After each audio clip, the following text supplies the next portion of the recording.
একঘেয়ে মাংস রেসিপি না খেতে চাইলে এই রেসিপিটা কিন্তু আপনার জন্য। মাংসের মধ্যে অনেকটা পরিমাণে টক দই আর গোলমরিচ গুঁড়ো দিয়ে দেবেন।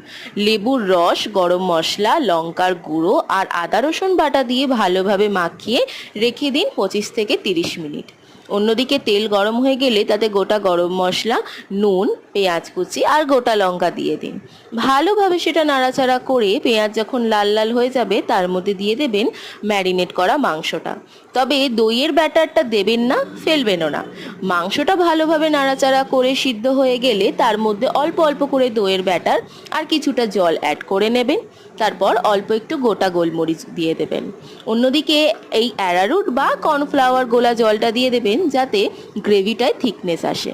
লেবুর স্লাইস দিয়ে পরিবেশন করুন গরম গরম লেমন পেপার চিকেন। সত্যি অসাধারণ খেতে। চ্যানেলটা সাবস্ক্রাইব করতে ভুলবেন না।